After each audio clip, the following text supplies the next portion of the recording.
Olá, boa noite. Espero que estejam todos bem. Que alegria, que bom que estamos reunidos mais uma vez aqui no canal do YouTube da nossa Casa Espírita Seara Fraterna. E antes de assistirmos à nossa palestra, vamos à leitura de uma página para já nos harmonizarmos com a espiritualidade amiga que está sempre presente. Hoje a página é do livro Fonte Viva, Chico Xavier, pelo Espírito Emmanuel. Lição 128. Não rejeiteis a confiança. Não rejeiteis, pois, a vossa confiança, que tem grande e avultado galardão. Paulo, Hebreus, capítulo 10, versículo 35. Não lances fora a confiança que te alimenta o coração. Muitas vezes, o progresso aparente dos ímpios desencoraja o fervor das almas tíbias. A virtude vacilante recua ante o vício que parece vitorioso.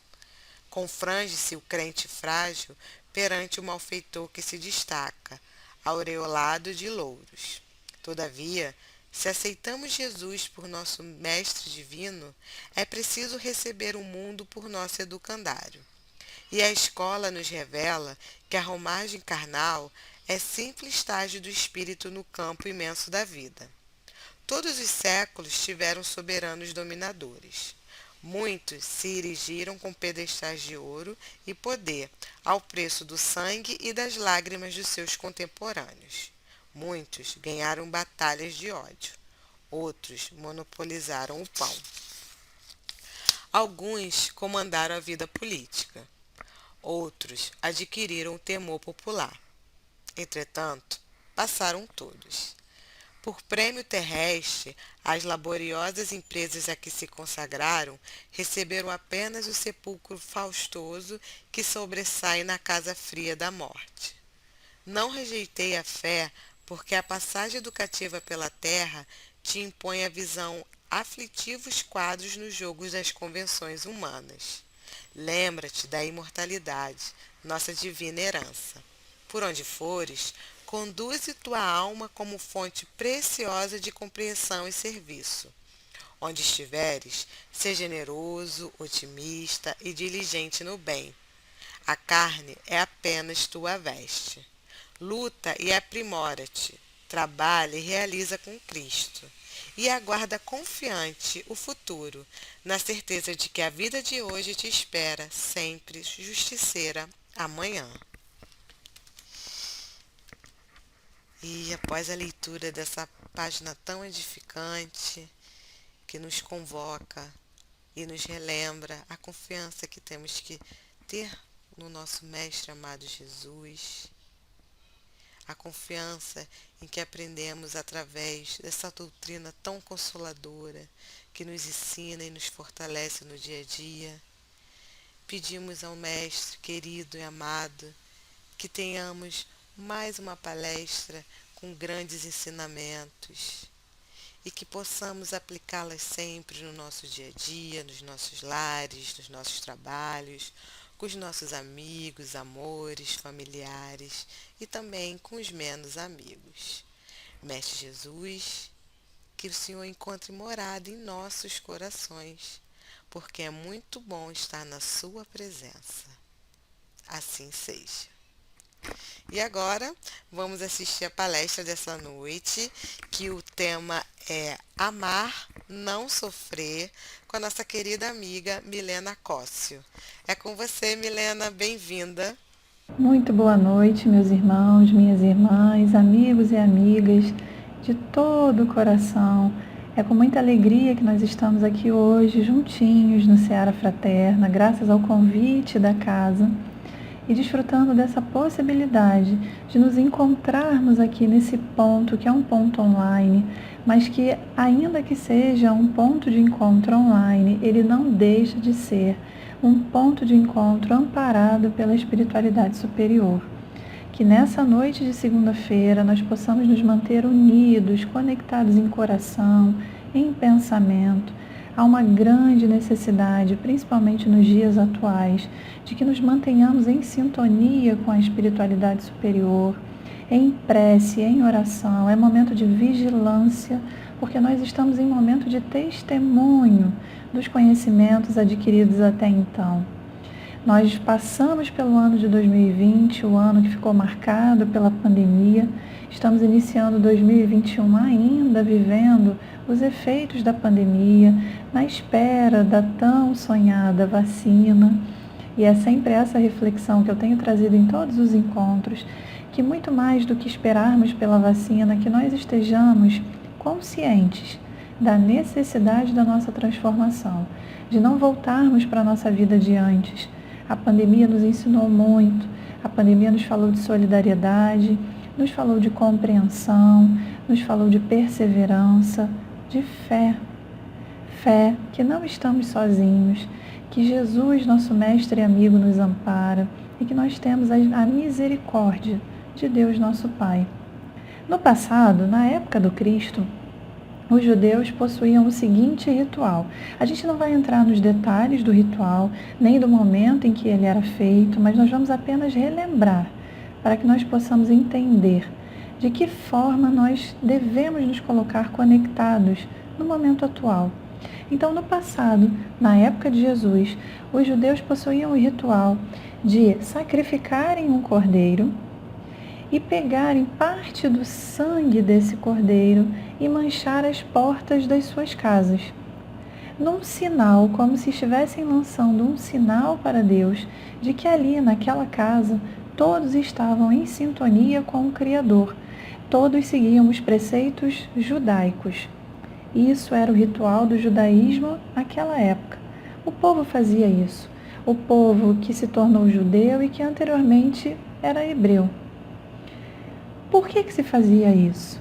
Para que, sinalizando para Deus a conexão com o Criador e que naquela casa havia uma família que seguia os preceitos do judaísmo, o anjo da morte não passasse por aquela casa.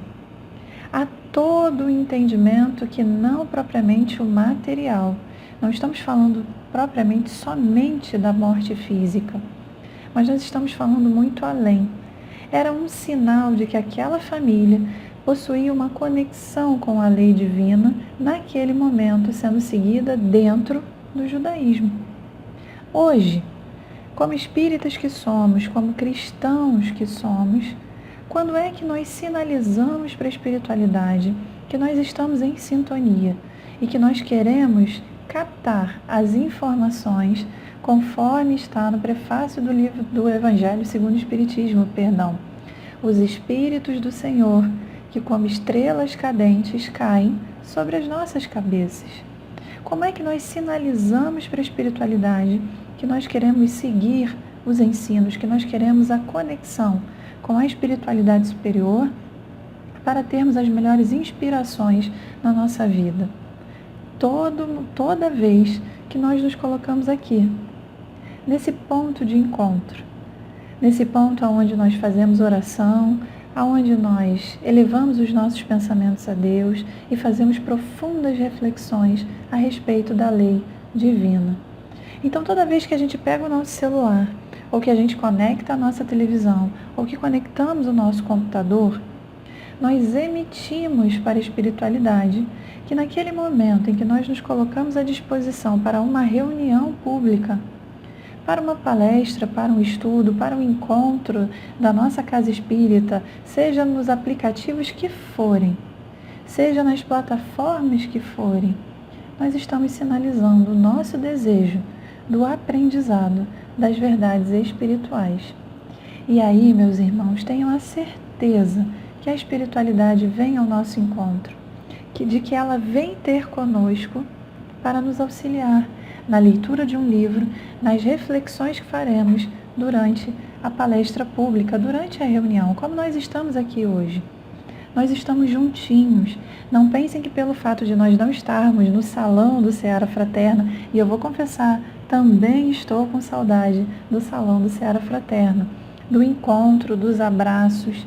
Nós estamos exercitando o amor apesar da dificuldade, o amor apesar da distância. A necessidade, a vontade de estarmos aqui, apesar da impossibilidade de estarmos num local físico reunidos. Isso não foi capaz de barrar a nossa vontade de nos conectarmos, de estarmos juntos. E por isso que toda semana, desde o ano passado, não somente o Seara Fraterna, mas inúmeros grupos espíritas mantiveram os seus encontros e as suas reuniões.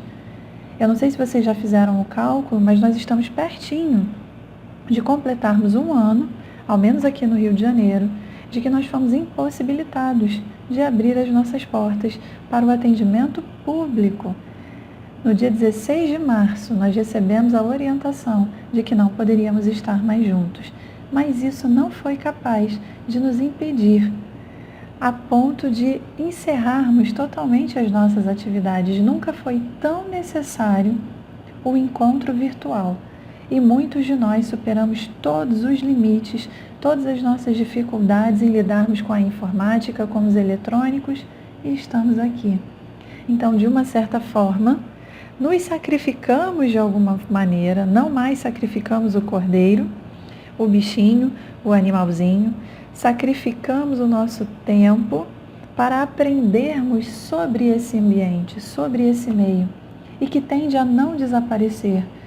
Quando estivermos liberados para o retorno às casas espíritas, não tenham dúvida, os dois ambientes serão mantidos na maioria dos grupos, na maioria das casas. Sabe por quê? Porque nessa noite em que nós estamos aqui, nós temos os amigos aqui do Rio de Janeiro, mas nós temos inúmeros amigos de outras regiões do nosso país e até mesmo de fora do nosso país. Eu vivi uma alegria imensa nessa semana que passou, que foi a seguinte: eu estive em um grupo numa cidade do interior, em Goiás, a cidade de Uruana. Se tivermos algum amigo de Uruana nos assistindo, foi um dos encontros mais alegres e uma das experiências mediúnicas mais fortes que eu já tive a possibilidade de vivenciar. Então, nesse grupo, numa reunião que era mais íntima, feita pelo Zoom, e que não foi transmitida em nenhum outro canal público, mas ali no Zoom, acredito que não, embora a reunião estivesse sendo gravada. Se alguém estiver nos acompanhando depois, nos corrija. E no finalzinho da reunião, um irmão que se tornou um amigo querido a partir desse encontro, porque todos os nossos encontros, na verdade, são reencontros. Ele então se manifesta e de onde o nosso amigo estava acompanhando a reunião? De Toronto, no Canadá. No momento em que o amigo se manifestou e se apresentou e disse que estava acompanhando diretamente do Canadá, ele é brasileiro, ele é da cidade de Uruana, mas hoje mora no Canadá. O coração vibrou de alegria, não por conta do local onde ele estava, mas pela possibilidade de, independentemente de onde estivermos, nos colocarmos em sintonia, em contato e convivermos. Então, esse espaço se tornou um espaço muito proveitoso e muito importante para todos nós. Embora a saudade do abraço físico e da convivência física esteja batendo mais forte nos nossos corações, mas a certeza de que no momento certo, dentro da vontade de Deus, nosso Pai, nós nos reencontraremos muito em breve, se Deus quiser. Amigos, o nosso encontro de hoje, ele é baseado, por sugestão da casa, ele é baseado no livro Renovando Atitudes. Deixa eu mostrar aqui para vocês vejam direitinho. Tá? Psicografado por Francisco do Espírito Santo Neto, pelo Espírito Hamed. E dentro deste livro, desta belíssima obra, nós temos o capítulo Amar, vírgula, não sofrer. Amar, vírgula, não sofrer. E aí, dentro desse título, para desenvolver esse título, nós temos uma passagem do Evangelho de um dos capítulos, se não o mais lido, um dos mais lidos por todos nós, desde que conhecemos a doutrina espírita e principalmente no momento atual de tanta adversidade, de tanto aprendizado. Capítulo 5, Bem-aventurados os aflitos, o item 26, que diz assim, o trecho que o Espírito Hamed trouxe para que nós fizéssemos o estudo a partir da sua obra. Perguntais se é permitido abrandar as vossas próprias provas. Essa questão leva a esta. É permitido àquele que se afoga procurar se salvar? Aquele que tem um espinho cravado, de o retirar? Contentai-vos com as provas que Deus nos envia, e não aumenteis a carga, às vezes tão pesada. Capítulo 5 do Evangelho segundo o Espiritismo, item 26. De que forma o Espírito Hamed vai nos trazer o título que deu origem ao tema da nossa reunião? Amar, não sofrer. De uma maneira inesperada, porque quando a gente lê o título, a gente pensa que o tema vai por um caminho, mas ele vai por outro completamente surpreendente, aonde o Espírito Hamed ele vai nos ensinar que o caminho do amor, ele não é um caminho de sofrimento. Pode ser que no caminho da construção do amor, venhamos a nos deparar com a dor. A dor, ela faz parte do nosso processo evolutivo. O sofrimento não. É porque nós confundimos sofrimento e dor. O sofrimento é uma opção nossa. Então eu vou trazer um exemplo prático para que nós possamos entender na nossa reunião de hoje. O aluno que passa um semestre inteiro na faculdade estudando as matérias que ele escolheu durante aquele semestre, num determinado momento ele vai passar por um processo chamado dor, mas que na faculdade recebe o nome de prova. Ele é inevitável passar pela prova? É inevitável. Ele vai ter que passar por aquele processo chamado prova igual a dor. É a analogia que nós estamos fazendo com o processo de dor e sofrimento. Mas ele vai escolher se esse processo será mais tranquilo ou mais sofrido. De que forma? Se ele não acumular matéria, se ele estudar todos os dias, se ele fizer todos os deveres, se ele fizer a leitura de todos os livros, se ele tiver disciplina, no momento da prova, ele não sentirá sofrimento. Ele passará pela experiência para fazer a aferição se ele conseguiu adquirir o conhecimento que ele foi tendo, ao qual ele foi tendo acesso durante aquele semestre dentro da faculdade. Vamos para a nossa vida? Quando nós reencarnamos, é preciso que nós tenhamos ideia que nem tudo é punição.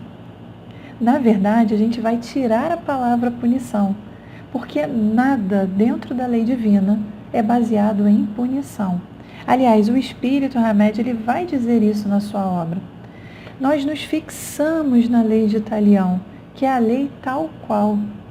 Da maneira como eu agir, da mesma forma eu serei repreendido, beneficiado. Se eu tive boas ações, receberei os benefícios. Se eu tive más ações, receberei a punição.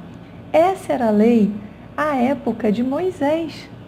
Lei de Talião, lei tal qual. E durante muito tempo nós ficamos subjugados a esse Deus que condena, que pune, e não ao Deus que é amoroso. Eis o nosso engano. Enquanto espíritas, vamos então fazer uma reflexão. Saímos da lei mosaica, saímos dos tempos primeiros do cristianismo, mesmo Jesus vindo ter conosco, apesar disso, nós permanecemos muito tempo e permanecemos até hoje ainda baseados na lei tal qual, lei de Talião. Nos tornamos espíritas, nessa encarnação somos espíritas. E dentro do espiritismo nós descobrimos a lei de causa e efeito. E olha só o que nós fizemos. Nós ficamos presos a duas palavras ligadas à lei de causa e efeito. Ao efeito, que é igual à consequência. Então, durante muito tempo, nós nos escondemos atrás da palavra consequência, da palavra reação, da palavra efeito. E esquecemos a palavra causa, a palavra ação. De que forma nós nos escondemos? Durante muito tempo, nós ficamos assim. Se a minha vida atual é desse jeito, ela está assim porque no passado eu fui muito errante. Eu devo ter feito muita coisa errada. Ó vida, ó céus, só na próxima encarnação, quem sabe, talvez, eu tenha uma vida melhor. Amigos, há diferença desse pensamento em relação à lei de Talião? Nenhuma diferença. Nós continuamos visualizando um Deus que pune. Então nós vamos apagar. Imaginemos que aqui nós temos um quadro branco, tudo isso estava escrito nesse quadro branco e nós vamos apagar tudo isso. Agora começa de fato a nossa conversa. Não existe, da maneira como nos foi passada, a lei de Talião. Não existe um Deus que pune. Existe a lei divina, que no momento em que nós agimos de acordo com a lei, nós encontramos a chamada paz em espírito. No momento em que nós nos afastamos da lei divina, nós somos impelidos, nós somos conduzidos por Deus para o retorno, tal qual o filho pródigo. Mas há algo ainda superior. Nós estamos aqui buscando a nossa evolução. Então apaguemos punição e coloquemos no lugar da palavra punição, coloquemos aprendizado.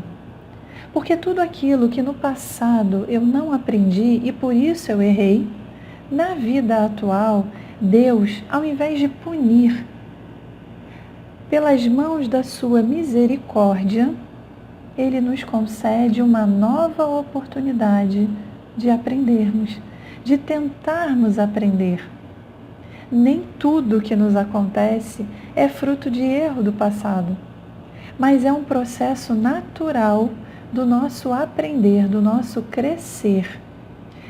Se eu estou estudando sobre paciência, se eu estou estudando sobre solidariedade, sobre compreensão, sobre não ser intransigente com o outro, como é que eu vou treinar todas essas virtudes, se não na vida prática?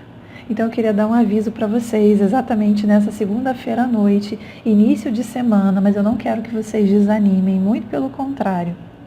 Se nós estamos aqui na noite de hoje estudando este tema, amar, não sofrer, esperemos pelas experiências que nos serão apresentadas para que nós possamos exercitar o amor sem sofrimento.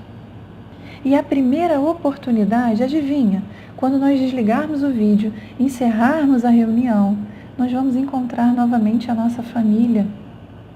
Como é que eu me coloco em família? Tudo na minha família eu faço com pesar, eu faço porque não tem outra maneira, eu faço porque eu estou aqui e eu não consigo fugir disso, ou eu faço com amor, eu me dedico com amor. Porque se eu não cuidar da minha família hoje, lá na frente, Deus me concederá uma nova oportunidade para exercitar o cuidar da família, o aprender na convivência familiar, o ser indulgente em família, paciente, perseverante. Perceberam? Não é que lá na frente eu serei castigado. Não, é porque eu não aprendi hoje. Então eu precisarei aprender amanhã. Há uma história que eu não sei se eu já contei aqui para vocês, mas no movimento espírita ela é conhecida, talvez muitos já tenham escutado. Havia um casal. E esse casal levou um casamento de muitos anos. E quando eles estavam bem idosos, bem velhinhos, o Senhor desencarnou primeiro. Ele desencarnou, foi para o plano espiritual, não temos notícias dele no plano espiritual nesse momento da história. A senhora permaneceu ainda mais um tempo e aí ela então desencarna também. Quando ela desencarna, eles se reencontram no plano espiritual e passado um tempo eles voltam a programar a sua nova encarnação. Quando eles voltam para programar a nova reencarnação, eles estão numa reunião, estão conversando com os amigos espirituais. A senhora diz então, eu não precisarei mais voltar com ele não, né? Porque na última vida eu aguentei ele até o fim, para não ter que reencontrá-lo numa encarnação futura. Vejam só o pensamento. O amigo espiritual então diz para a nossa irmã, olha minha irmã, realmente, vocês levaram um casamento de muitos anos, desencarnaram, chegaram aqui no plano espiritual, estão aqui comigo agora planejando a próxima encarnação, só que tem um detalhe. Na sua última encarnação, foi como você falou, você aguentou o nosso irmão. Agora, vocês terão a oportunidade do retorno novamente juntos, para aí sim, não mais um aguentar o outro, mas para que vocês possam desenvolver o amor. Percebam, nessa história, o que há de punição? Nada. Mas há a oportunidade do exercício da virtude que não foi exercitada na encarnação anterior. Vejam a diferença no olhar. A diferença de enxergar uma lei que é tão preciosa, que é tão valiosa, porque ela é a condutora do nosso processo evolutivo. Nesse ano letivo em que nos encontramos, que é a nossa encarnação, tudo aquilo que nós não aprendermos nesse ano, nós retornaremos com aquelas tarefas por cumprir, por aquela matéria por aprender. Essa é a diferença. Se não, meus amigos, aonde estaria a misericórdia divina? Qual seria a lógica da lei da evolução? E aí Hamed ainda traz assim, num trecho mais à frente desse capítulo. No Sermão do Monte, Jesus Cristo se refere à lei de Talião, revogando-a completamente, dizendo o seguinte: ouvistes o que foi dito, olho por olho, dente por dente. Eu, porém, vos digo que não resistais ao mal, mas se alguém te bater na face direita, apresenta-lhe também a outra. Se nós levarmos ao pé da letra o ensino de Jesus, talvez ele não tenha muita lógica. Alguém nos fere um lado da face, eu vou oferecer o outro lado. Não era isso que Jesus estava falando. Porque a face da ofensa, o lado da face que leva o tapa, é o lado do rancor, é o lado do ódio, é o lado da mágoa. Jesus nos convida a oferecer a outra face, a face da compreensão, a face do perdão, a face do entendimento do momento do outro. Não é compactuar com o erro. Nós devemos ter as nossas posições de acordo com o Evangelho. Nós devemos divulgar o que é certo, baseado no Evangelho, mas nós não podemos violentar consciências. Cada um possui o seu tempo. Não compactuar com o erro não significa violentar a consciência do nosso próximo. No tempo certo, ele despertará assim como nós estamos despertando, e quantas vezes o outro tem paciência conosco. O outro encarnado igual a todos nós, o outro desencarnado, principalmente a espiritualidade superior. E aí Emmanuel tem um texto que diz assim: nem todos os aflitos. É importante a gente refletir sobre isso, porque bem-aventurados os aflitos, capítulo que dá origem ao tema desenvolvido pelo Espírito na sua obra e que dá origem à nossa reunião de hoje. O que é ser bem-aventurado na aflição? É aprender, é adquirir virtudes, é saber que nós estamos num processo de aquisição de conhecimento e, portanto, não sabemos tudo. Essa é a verdadeira humildade, que por mais inteligente que sejamos, existe uma inteligência suprema, mas Jesus olha para cada um de nós, visualizando as potencialidades que nós possuímos. Cada um de nós é uma sementinha. Essa semente dará origem a uma árvore. Quantos frutos surgirão dessa árvore? Quantas sementes surgirão dos frutos dessa árvore? Isso a gente não sabe precisar. E é isso que o Cristo visualiza. O Cristo não visualiza as nossas fraquezas, os nossos erros. Ele visualiza as nossas potencialidades. Mas para isso, para que essas potencialidades sejam utilizadas e desenvolvidas da melhor forma, nós precisamos vigiar cada pensamento nosso, cada atitude e buscarmos o conhecimento. Vejam o que o Emmanuel vai dizer para nós nessa noite. Nem todos os aflitos, é o título. A provação é um desafio que poucos suportam, lição que raros aprendem. Depois de regulares períodos de paz e ordem, a alma é visitada pela provação, que em nome da sabedoria divina lhe afere os valores e conquistas. Raros, porém, são aqueles que a recebem dignamente. O impulso quase sempre converte-a em falta grave. O impaciente faz dela a escura paisagem do desespero, onde perde as melhores oportunidades de servir. Olha o momento que nós estamos vivendo. Quantas vezes vimos muitos irmãos entrarem em desespero? Quantas vezes nós olhamos o irmão em desespero e também ficamos perturbados, transtornados e esquecemos o poder da oração, o poder da prece. É essa chamada de atenção que Emmanuel faz para nós nessa noite. O triste desvaloriza-lhe as sugestões e dorme sobre as probabilidades de autossuperação em longas e pesadas horas de choro e desalento. Há tempo de chorar, há tempo de expressarmos os nossos sentimentos, há momento da tristeza. O que não pode acontecer jamais é o choro constante da lamentação. É a tristeza permanente. Eis o cuidado que devemos ter. Daí a importância de, num momento como esse, onde tantos irmãos estão sozinhos, nós nos aproximarmos, nós ligarmos para o irmão, fazermos uma chamada de vídeo, enviarmos o link da palestra, nos colocarmos aqui reunidos para assistir.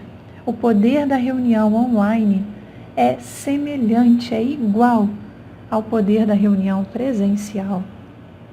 O ingrato transforma em calhau com que apedreja o nome e o serviço de companheiros e vizinhos. O indiferente foge-lhe aos avisos como quem escapa impensadamente da orientadora que lhe renovaria os destinos.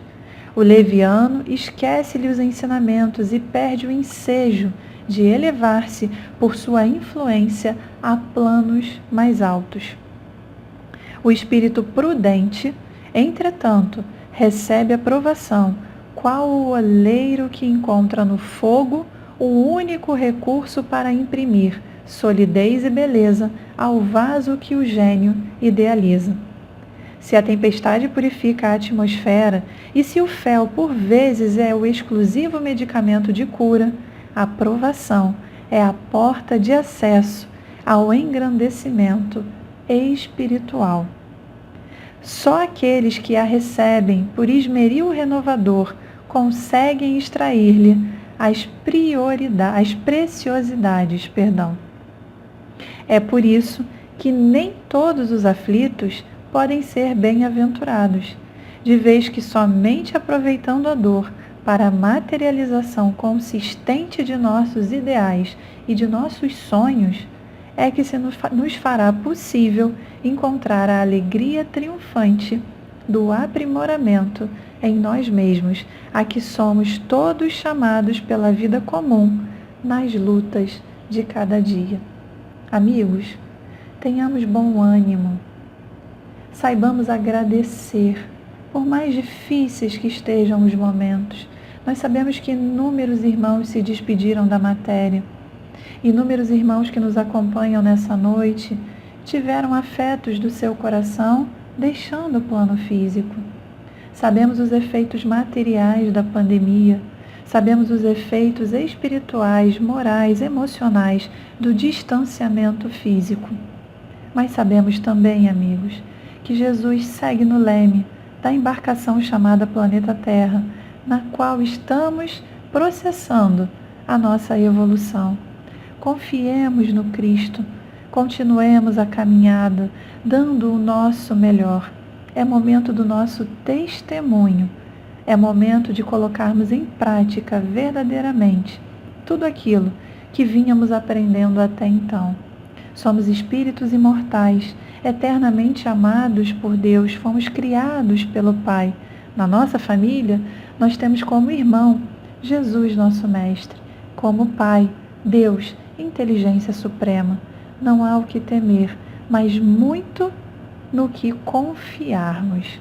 Que possamos confiar em Jesus, que possamos confiar em Deus, hoje e sempre, e seguirmos nessa jornada, juntos, nos amparando mutuamente, desenvolvendo a solidariedade, o companheirismo, visualizando o nosso objetivo, que é caminhar com Jesus no caminho de reencontro com Deus nosso Pai. Gratidão por mais essa oportunidade de estarmos aqui juntos e nesse momento eu gostaria de convidar a todos os irmãos para que possamos respirar fundo, que possamos fechar os nossos olhos, agradecendo a todos os irmãos trabalhadores encarnados e desencarnados, aos mentores dessa casa, o Seara Fraterno, que nós possamos fazer a nossa prece de encerramento da nossa reunião, agradecendo pela noite de hoje, agradecendo pela nossa vida, por mais uma experiência reencarnatória. Então, nesse momento, Pai de infinito amor e bondade, nós queremos te agradecer. Agradecer pela tua misericórdia que nos permitiu estarmos aqui nessa noite. Agradecermos pela nossa vida, a verdadeira vida, que é a do Espírito. Pela oportunidade de estarmos no planeta Terra, nossa escola tão amada e querida. Por estarmos reencarnados nesse momento, podendo dar o nosso testemunho. Testemunho de fé, testemunho de amor ao próximo, testemunho de vivência do Evangelho de Jesus. Que possamos seguir firmes nesse propósito, no objetivo de sermos melhores a cada dia, contando com o amparo de todos os trabalhadores da casa, os trabalhadores espirituais, de todos os mentores espirituais do Seara Fraterno e também que conduzem o movimento espírita, principalmente no nosso país, o Brasil. Gratidão a Ismael, gratidão a Jesus, nosso Mestre, mas acima de tudo, Pai, gratidão a Ti, que nos permitiu o encontro desta noite. Que possamos seguir na paz de Jesus, nosso Mestre, e no Teu amor, Pai.